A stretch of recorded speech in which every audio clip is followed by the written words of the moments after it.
Okay, if you're ready, let's go. All right, so I start my day off, a normal day, regular day, driving my cab, work for Uber, and first ride of the day, I got to pick up two ladies. I pull up on them. They're at the Sheridan, across the street from the Spectrum in Charlotte, and you know they both have on these furry outfits. You know, look like animals.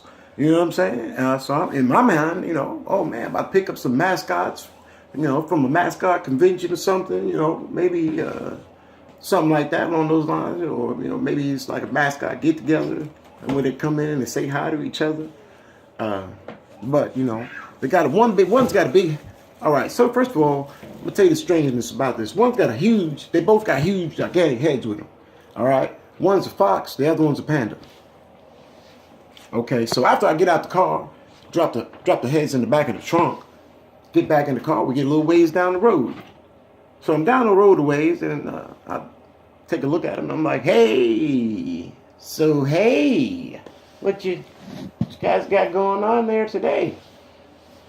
And the one girl looks at me and she's like, well, like, I'm a furry and I kind of like feel an energy that attaches me to my spirit animal. So I'm a hunter, so. And I'm like, oh, wow, that's really interesting. That's nice. That's cool. That's more power to that. So, I mean, what's it about? What do you guys do? What do you guys, she's like, well, it's like swingers that are animals, you know, like with primalistic rage, and it's built up intensity that's inside me, and I just gotta let it out, you know. I hooked up. I did. I hooked up with a sheep. He was a bad boy. I'm like, whoa, yo, that's awesome, man. Glad that you did that today. That sounds super. What you guys got planned for New Year's? Like, probably do more dress up, cause I'm a hunter. I got a sheep because he was my prey. I made him my prey tonight. That's what I did. I'm like, man, that's great. She's like, you should come, you know. You have to explore all options in life. You can't just be like regular, like it's not, no. So you should come to one of our events. Wow, that's awesome. Can I wear like a Darth Vader outfit or something? You know, like, Luke, I'm your father. And Leia is hot. What? She's like, no, you can't be Darth Vader because you're not an animal. I said, all right, well, cool. Could I be like a Sphinx? Is it, you know, like Sphinx, like maybe lion manes, claws? You know, it's like a ferocious beast. You know, it's got prey written all over it, or a harpy. You know what I'm saying? Like a mystical creature. Can I be something like that? You know, it's just regular animals. Can I do like mythical animals as long as there's fur involved? I mean, I hear that the dragons got fur on the tail, but I really don't know because I wasn't there. So we get up the road, drop them off, and the third call of the day, you know, was the next eventful one. You know, I stopped at the Waffle House. Three finest girls I've ever seen in my life, and you know, they white chicks. And I really don't prefer white chicks, but you know, hey, everybody's, you know, has a preference. I love chocolate caramel, just my thing. You know? So these three badass white chicks is fighting to get in the front seat. Now, normally I keep, you know, my personal items in the front seat. You know, I keep a little car wash stuff. You know, I got a little wipe. You know, got some Kleenex. Got some Febreze so I can spray the car down. You know, after somebody gets in that's old, not so fresh. You ever meet somebody that this was not so fresh and you want to tell them, but as a great appreciative Uber driver, I put the customer first above my own needs and take care of the car afterwards. So, three of the finest white girls I've ever seen in my life trying to fight to get in the front seat. And I'm like, wow, this is crazy. This is not a drill. So I'm taking everything out of the seat that I got as mine, my little snacks and everything, my handy wipe that I use to wipe the car down, make it clean.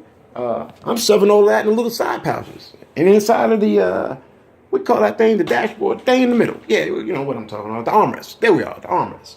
So as I'm putting it in the armrest, you know, I look out the window and, you know, 3 chicks and there's a dude. Dude pushed them out of the way and he's like, no, I'm getting in the front seat. Opens the door. It's like it's not a drill. We're about to go start this trip again. So gets a little ways up the road. And the conversation in the back seat is the raunchiest thing I ever heard in my life. All right, all while I was in my single life, these are things that never happened. There are 3 badass white chicks talking about dicks, straight talking about this. Like, girl, we sick dicks all the time, so we're nurses.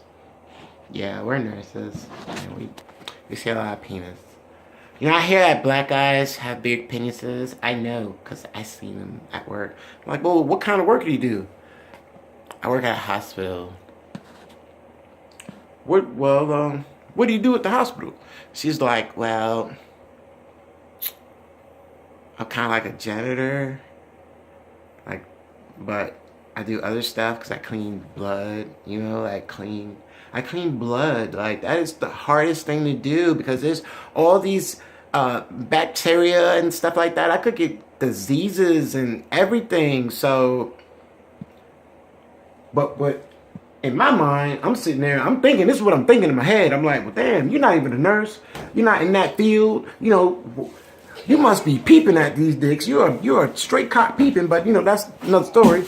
So, get a little ways down the road, a little bit more, you know, and they're still on the conversation, the cop.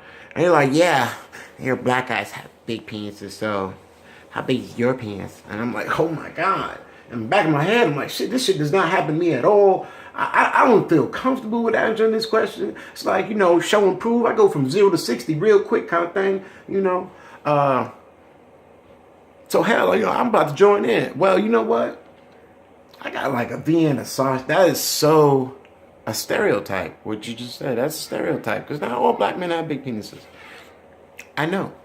He's like, no, you got a big shoe size. I see your shoe size. Like, you just don't want us to know, do you? I'm like, no. All right, if you want to know the truth, I'm being a sausage dick. All right, it sits right on top of my balls. All right, if I fucking pee, I dribble a little bit on my balls, and I have to wipe that shit off. Sometimes certain bathrooms I can't even go to because I got to stand on my tiptoes because my dick won't reach. You know how hard that is? Have the dick not reach anywhere? In a urinal? Shit.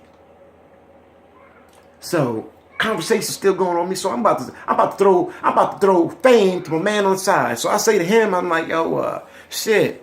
I bet you he's got a bigger dick than I am. I mean, this motherfucker, he look like he bulging and shit. God damn. And then he turns and looks at me. Girls, don't worry. I'm going to find out and touch it and see if it's big.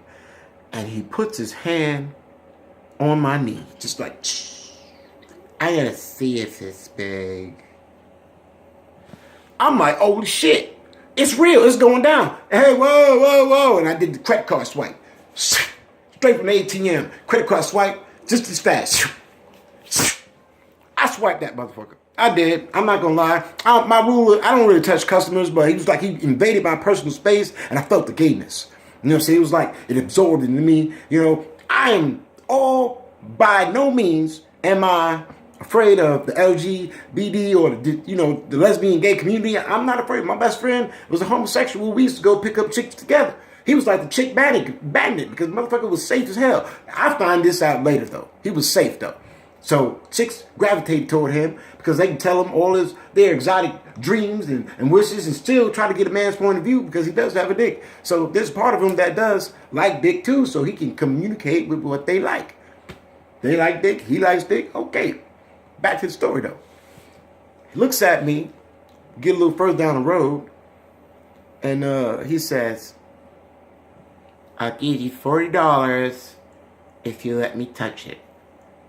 And I'm like, whoa, listen, man, I really don't swing for that team. Thanks for asking, but, I really do prefer 3 girls you got in the back seat. Like, they're the hottest girls in the world. I was sitting here thinking you were the luckiest man I ever met in my life. And now I have the opportunity to probably win the love of one of these here masculine ladies. Get a little further up the road. Almost at the destination. Watch the hands, people. What you doing, chocolate? Trying to drive you guys to the destination that's appointed to you on the Uber route.